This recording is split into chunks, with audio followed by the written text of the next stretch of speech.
The taste of freedom was a mere mirage, shimmering beyond my reach. In the state of Georgia, my existence hung precariously between the shadows of anonymity and the glaring scrutiny of deportation. I was Jose Antonio Cuauhtoc, an undocumented immigrant with dreams as fragile as spun glass. It was the year 2010 when serendipity collided with despair. In a twist of fate, I bought a lottery ticket worth $750,000. But jubilation gave way to terror as the weight of my undocumented status pressed upon me like a suffocating shroud. The prospect of claiming such a fortune under my name, a name not acknowledged by the law, ignited a wildfire of dread within me. That's when Eric Cervantes, my boss at the landscaping company, became the unintended harbinger of my downfall. He seemed like a lifeline, a solution to my predicament. Trusting him was my first mistake. Fear gnawed at my soul, whispering tales of deportation and loss. So, in a moment of desperate naivety, I made a deal with Cervantes. A deal that would hurl me into a vortex of betrayal and heartache. "I'll give you the ticket," I told him, my voice laced with trepidation. "You claim the money for me and we split it evenly." Cervantes, with his slick smile and promises, agreed readily. But promises are mere echoes in the chambers of deceit. Days stretched into weeks, and anticipation morphed into a festering anxiety. My hopes, tethered to that elusive piece of paper, flickered like a dying flame. Cervantes dodged my calls, evaded my inquiries, and vanished like a wraith into the oblivion of betrayal. Then, the news struck like a bolt from the blue. Eric Cervantes, the man I had trusted, the man who held my salvation within his grasp, had brazenly claimed the winnings for himself. He paraded in the limelight, the epitome of deceit, proclaiming that I had purchased the ticket as a mere favor for a friend. Desperation clawed at my chest. The judicial system, a beacon of hope, became my last resort. In 2012, the courts mercifully ruled in my favor. Surveillance cameras had whispered the truth, capturing the pivotal moment when destiny had dealt me a hand of fortune. The legal victory, however, was a bitter triumph. The money, a sum that once promised liberation, lay squandered and beyond my reach. It became a testament to betrayal, a monument to shattered dreams. Life continued, its relentless march. I toiled under the sun, my hands calloused and my heart burdened by the weight of injustice. But amidst the mundane rhythm of existence, a relentless ember of hope endured within me. Years drifted by like wayward clouds, and the wounds inflicted by Cervantes' treachery scarred but did not snuff out my resilience. The passage of time did little to soothe the ache for what was lost, for the opportunity that slipped through my fingers like fine grains of sand. Yet fate, that capricious mistress, had one final twist in store for me. A twist that would weave tragedy into the tapestry of my existence.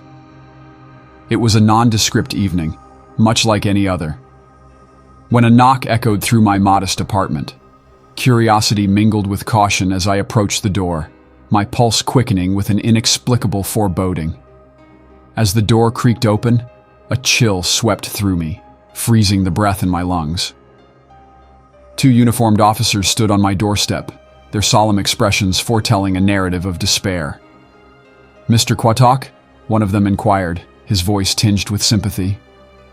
My heart drummed an erratic tempo as I nodded in response, unable to articulate the torrent of emotions churning within me.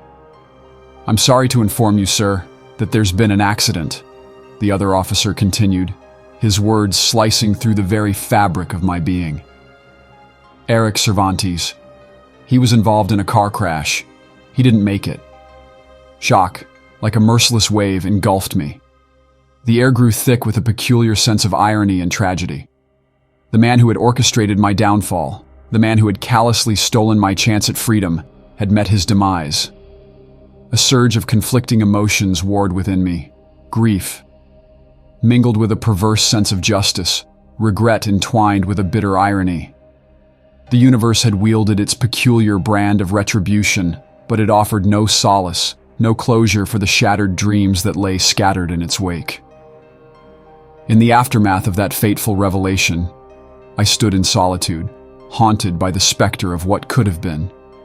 The lottery ticket, once a beacon of hope, had become a harrowing testament to the tragic unraveling of a life ensnared by circumstance and human frailty.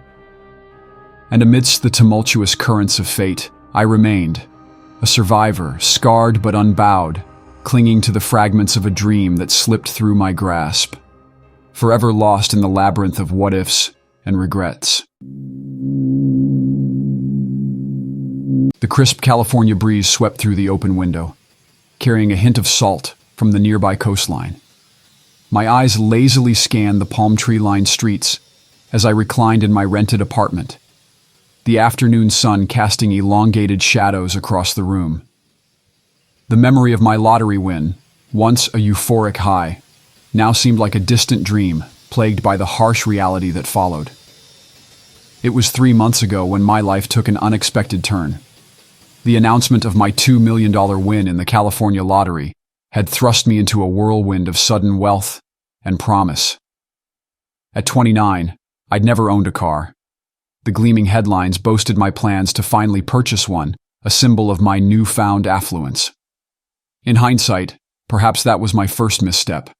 I should have been more prudent, more cautious.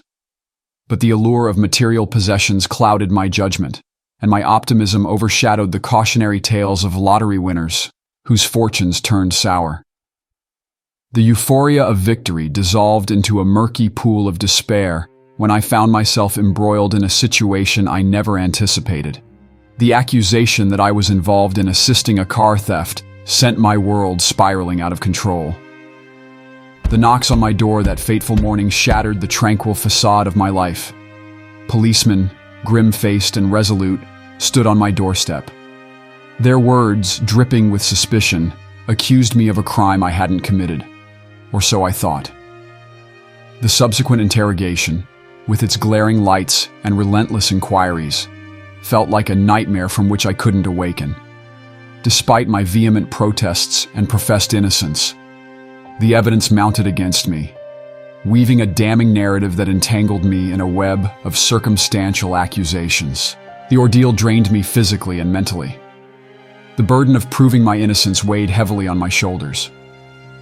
I sought refuge in the solace of legal counsel, hoping to untangle the inexplicable mess that had become my life. Days turned into weeks, and weeks into months as the trial loomed ahead. The once fabled fortune that promised liberation now served as a shackle, funding the exorbitant lawyer fees that drained my bank account like a relentless leech. The courtroom, a sterile arena of justice, became the battleground where my fate would be decided. Each passing day felt like an eternity, the jury's indifferent gazes and the prosecutor's accusatory tone carving a chasm of despair within me. Witnesses testified, painting a distorted picture of my involvement in the alleged crime. The prosecution's narrative grew stronger, fueled by the misfortune of my lottery win and the irony of my purported desire for a car. My protests fell on deaf ears as the truth I sprightly clung to seemed to slip away. Elusive and intangible, my defense attorney, once a beacon of hope, appeared beleaguered and disheartened. The weight of my impending fate burdened at us both, a looming verdict, threatening to shatter the remnants of my shattered dreams.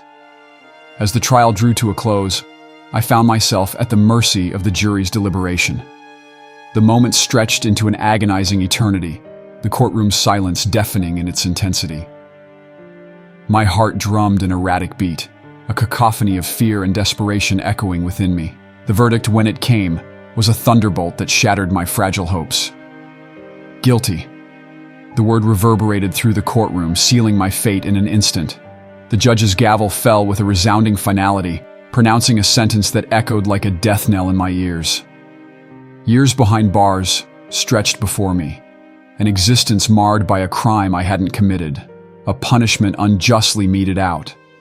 The irony of my situation pierced my soul like a cruel joke, the lottery win that promised freedom, now a distant memory, tainted by the harsh reality of incarceration. In the confines of my cell, I reflected on the tragic irony that befell me. The irony of winning a fortune only to lose the very essence of freedom. The bitter truth that some problems, even those spawned by money, defy resolution.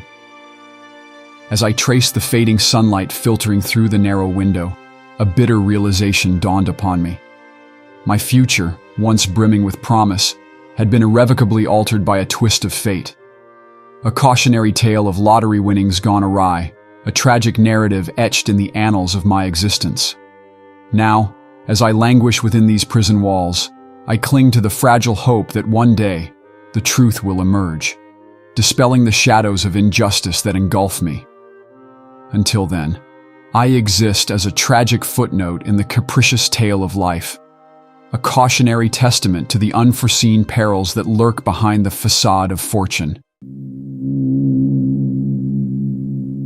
The air hummed with anticipation as the lottery numbers flashed across the TV screen.